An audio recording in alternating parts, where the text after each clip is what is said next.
right. Hi, second grade. I think I now have this figured out. Actually, I don't have anything figured out. My son is trying to figure it out for me and trying to teach me. But anyway, all right, here we go with Ralph S.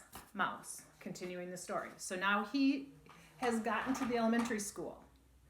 Irwin J. Sneed Elementary School. As Ryan hopped down the steps of the school bus, Ralph poked his nose out of his pocket and found himself in a crowd of children, all of them bundled up in hooded parkas or jackets and knit caps. So there is a little picture of Ralph in his pocket. Clouds of vapor came from their mouths as they shouted back and forth to one another. A tiny cloud formed in front of Ralph's nose, too. A boy jumped out of a yellow tow truck and shouted, "So long, Dad!" And then as the truck pulled away, he added, "So long, Arfie," to the dog sitting next to the driver. "Arf," answered the dog, who looked like a kindly wolf.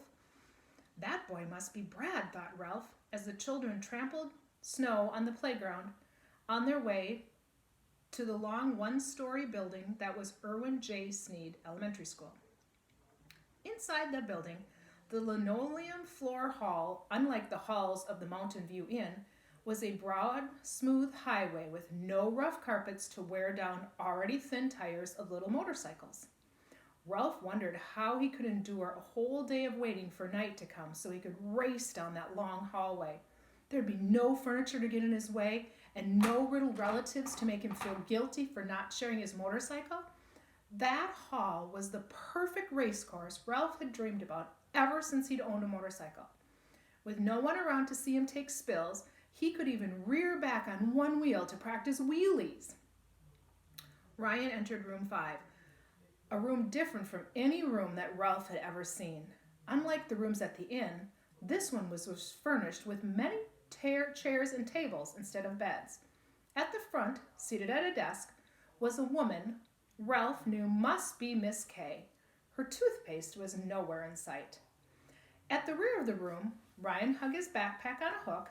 Then he removed his parka and hung that on the hook too. "Hey, don't leave me here all by myself," squeaked Ralph, alarmed at being alone in such a strange place. "Take me with you." "Promise you'll stay out of sight?" whispered Ryan out of the corner of his mouth. "Sure," agreed Ralph. Ryan started to poke Ralph into the pocket of his jeans until Ralph objected. "Hey, not there. This place is too tight. You'll squash me when you sit down." "Sorry," said Ryan as he dropped Ralph into the breast pocket of his plaid flannel shirt.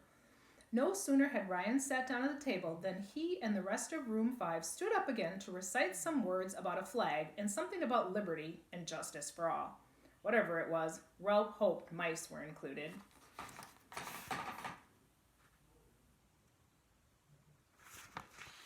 Ryan sat down and began to shuffle books and papers while Mrs. K talked about numbers.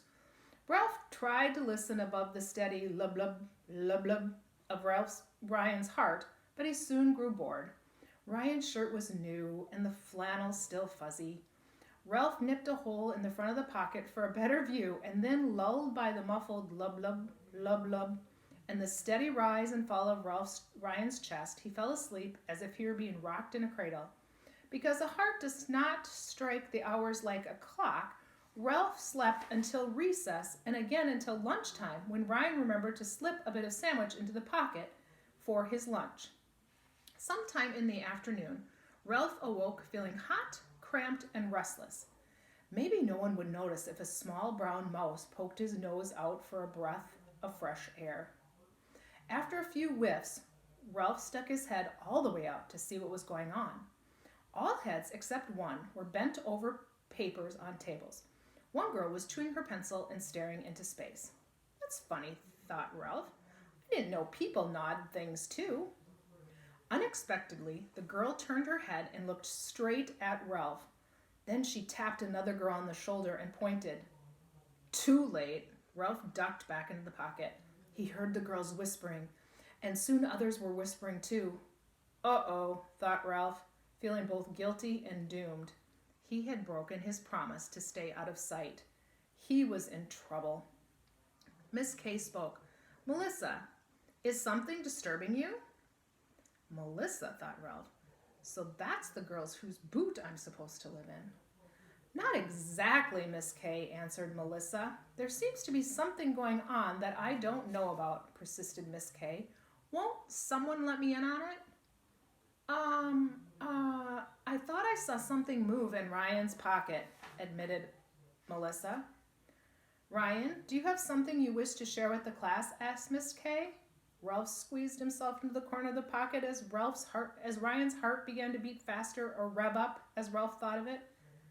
No, not exactly, Ryan told his teacher. The class began to speak. Yes, he does. He does too. I saw something and it moved. Ralph dug his claws into the flannel shirt as Miss Kay said, Ryan, why don't you come to the front of the class and let us see what it is? Ralph started to chew through the side of the pocket closest to the heartbeat. Ryan went to the front of the room. He reached in his pocket and grasped Ralph by the tail and dragged him out, clawing and struggling out of the pocket. Ralph was so angry at this treatment, he was squeakless. When Ryan set him on the palm of his hand, he turned his back to the class and sat quivering with rage and terror. What a beautiful mouse, said Miss Kay, who was young and enthusiastic and eager to give her pupils learning experiences.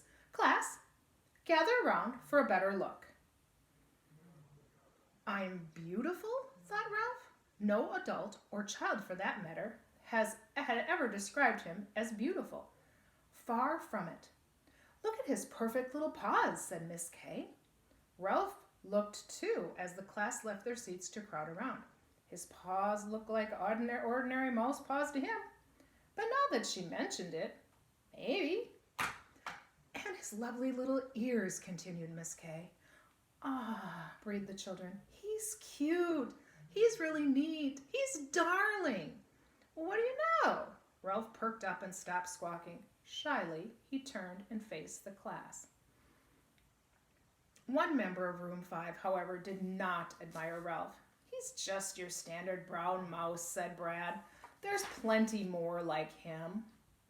Where'd you get your mouse, Ryan? Asked Miss Kay. At the hotel where I live, explained Ryan. He's a very smart mouse. His name is Ralph. What's his last name? Someone asked. Mouse, answered Ryan. His name is Ralph S. Mouse. The S stands for smart. May I hold Ralph? Asked Miss Kay. And Ralph found himself being transferred to a softer, cleaner hand. He sat up and began to groom his whiskers. Always a good performance. He could see that Ryan was happy to be receiving so much attention from his classmates. Ah, breathed the class again. Look at him. He washes just like a little cat. Such a tiny scrap of life, said Miss Kay. He's a little miracle. Ralph stopped wiping his paws over his whiskers to look with love at Ryan's teacher. Her long, shiny hair fell over her shoulders. It looked so strong that Ralph was sure that just one of her pairs would be perfect for tying his exhaust pipes in place. Perhaps the custodian has a cage we could keep him in, said Miss Kay. Love turned to distrust. This wonderful woman with useful hair was turning out to be just like any other grown-up. Ralph spoke up. I don't think Ralph would be happy in a cage, he told his teacher. I'll just keep him in my pocket, if that's okay with you. Good old Ryan. Miss Kay gently handed Ralph back to Ryan, who stuffed him in his shirt pocket. Thank you for sharing Ralph, she said, above the hubbub of Ryan's heart, now as steadily as a well-oiled motor. Class, how would you like to draw pictures and write stories and poems about mice? Friday afternoon, we could have a mouse exhibit to show off your work. Ryan, could you bring Ralph to school again so he could be our guest of honor? All right, so we're going to stop there. Bye, friends.